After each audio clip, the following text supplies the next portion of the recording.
ఎదిరించేటోళ్ళకెదురు పోతే అది మొండి గుండె జనం కొరక జన్మన్నది రాజగముండే అన్నయ్య చెంగు చలే దేకు జన జాగృతి పట్టుర పట్టు చెండను పట్టు కొట్టుర కొట్టు కొండను కొట్టు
చేస్తుంటే గర్జన శబ్దం అవినీతిపై యుద్ధం ఈ సేతులను లేవు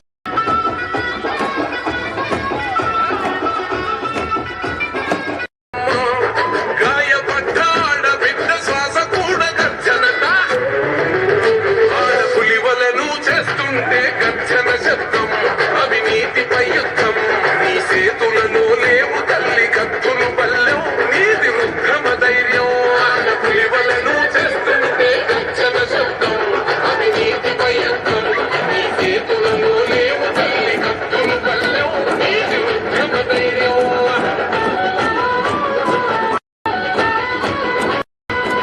గుండెల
కొంచెం వెనక్కి రండి, మీరు వెనకకి రండి.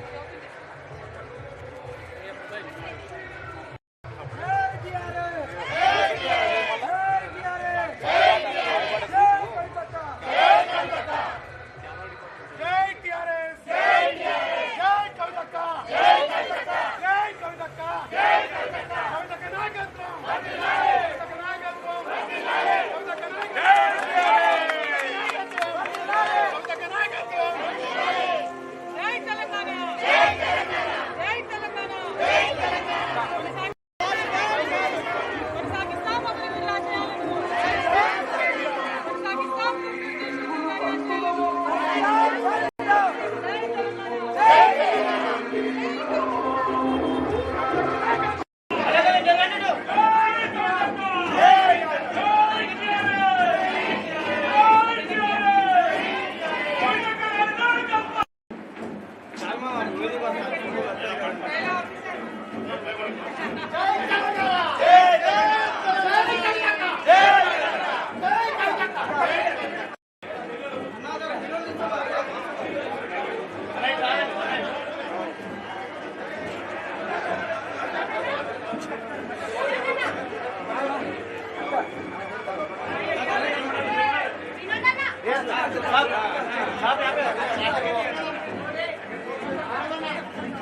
వెనకకు రండి.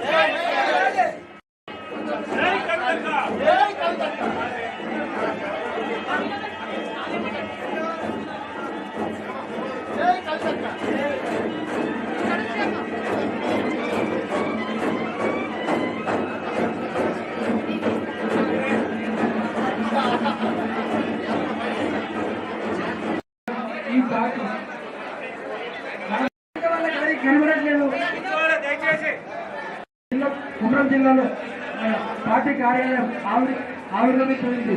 ఈ కార్యక్రమానికి ముఖ్య అతిథిగా మన కల్వకుంట్ల కవిత పోడు వ్యవసాయం చేసే వాళ్ళందరూ కూడా రక్షణ ఉంటుంది, వాళ్ళకి సపోర్ట్ చేస్తాం, జనులతో అంతా కొట్లాడతాం.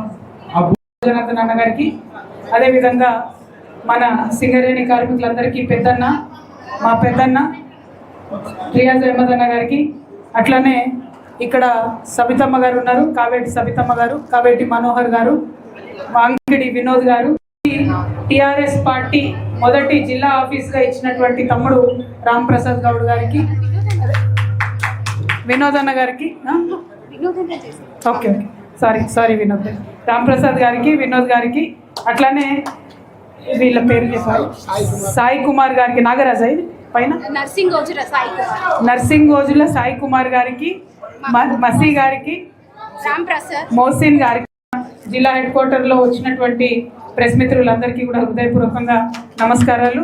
మరి ఎండలో నడిచి వచ్చి నాతో పాటు ఆడబిడ్డలందరూ కూడా నృత్యాలు చేసుకుంటూ హ్యాపీగా నన్ను కొమరం భీం దగ్గరికి తీసుకెళ్ళిన ఆడబిడ్డలకి, యువ మిత్రులకి ప్రత్యేకించి పేరు పేరున హృదయపూర్వకంగా నమస్కారాలు తెలియజేస్తా ఉన్నాను. ఆసిఫాబాద్ జిల్లా అంటే చాలా తెలంగాణ రాకముందు ఎన్నడూ కూడా జిల్లా కేంద్రం అవుతుంది అనుకోలేదు. తెలంగాణ వచ్చిన తర్వాత జిల్లా కేంద్రంగా చేసుకున్నాం. మరి ఆసిఫాబాద్ జిల్లా ప్రత్యేకించి మనకు కొమరం భీం గారి యొక్క పోరాట పటిమను గుర్తు చేసేటటువంటి జిల్లా.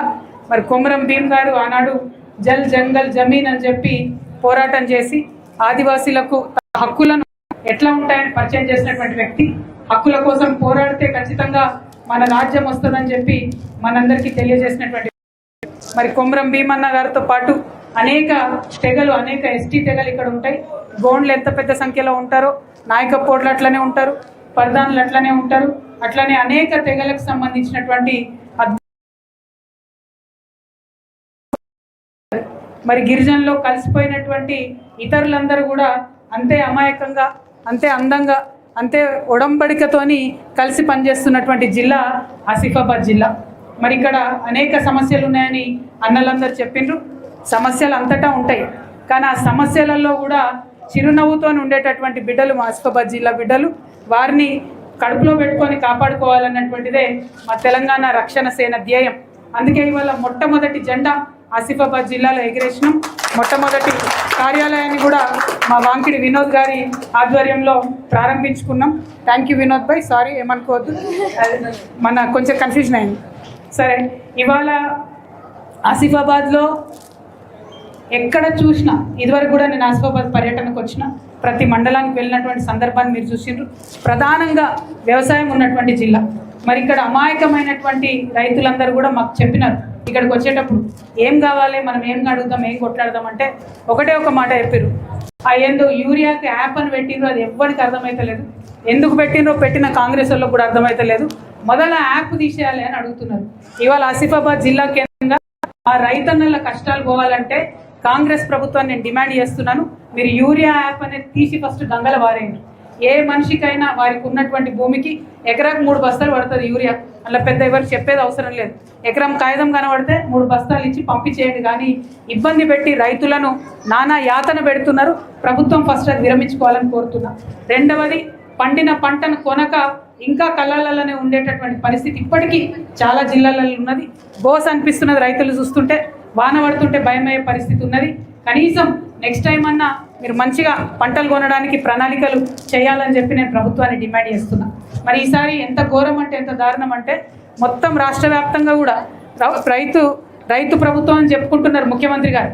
కానీ కళ్ళాలలో ఉన్నటువంటి పంటను లారీలకు కూడా రైతులే ఖర్చు పెట్టుకునే పరిస్థితి, ఆఖరికి సుతిల్ తాడు కూడా రైతులే ఖర్చు పెట్టుకునే పరిస్థితి. అన్నీ చేస్తే మిల్లర్ల దగ్గరకు పోయినాక తరుగు పేరుతోని దాదాపు 1200 కోట్లు రైతుల దగ్గర కొట్టేసినటువంటి ఏకైక ప్రభుత్వం ఈ కాంగ్రెస్ ప్రభుత్వం, రేవంత్ రెడ్డి ప్రభుత్వం. మేము చాలా తీవ్రంగా బాధపడతా ఉన్నాం, ఈ వైఖరిని ఖండిస్తూ ఉన్నాం.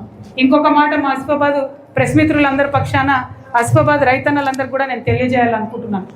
ప్రభుత్వం ఇంకో కొత్త కుట్రను తీసుకొచ్చింది.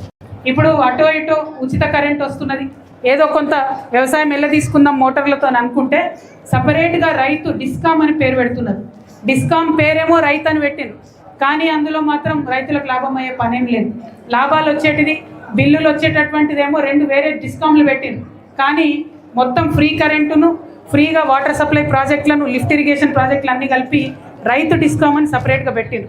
ఆ డిస్కాము మొదలుపెట్టుడే తుట్టిలో మొదలుపెట్టింది, 25,000 మైనస్తోని మొదలుపెట్టింది. మరి ఆ మొదలుపెట్టినటువంటి రైతు డిస్కాము అది ముందట పడేది కాదు, రైతుకు మంచిది కాదు. కాబట్టి ఆసిఫాబాద్ కేంద్రంగా నేను మళ్ళొకసారి ప్రభుత్వాన్ని రైతు డిస్కామ్ అనేటటువంటిది వద్దు, దాన్ని రద్దు చేయాల్సిందిగా నేను కోరుతా ఉన్నా. మరి ఇక్కడ పత్తి పంట పెద్ద ఎత్తున వేసుకుంటాం, ఎప్పుడు లేకపోతే పండిన పత్తి పంటను కొననటువంటి పరిస్థితి ఉంటుంది. దాని మీద చిత్తశుద్ధితోని అధికారులు స్పందించాలి.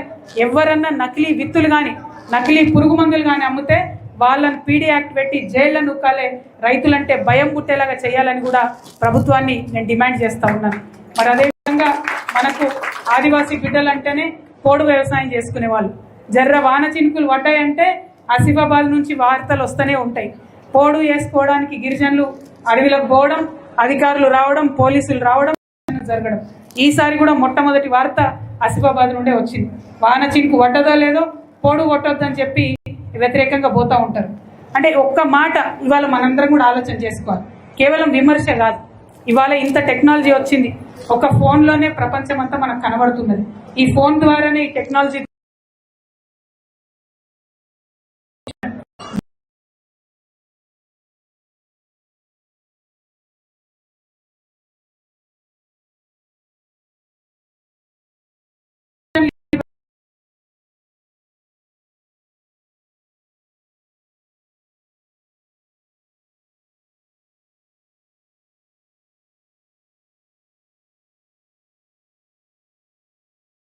తీసేయాలి. రిక్రూట్మెంట్ లేదు, దాన్ని రిక్రూట్మెంట్ చేసుకోండి. అంతో ఇంతో అడవి మీద ఆధారపడి సంపాదించుకునే రైతన్నలకు 2 రూపాయలు వాళ్ళకు ఇవాళ ఆదాయం వస్తుంటే ప్రభుత్వం చూడలేకపోతున్నటువంటి సందర్భం గమనిస్తున్నాం.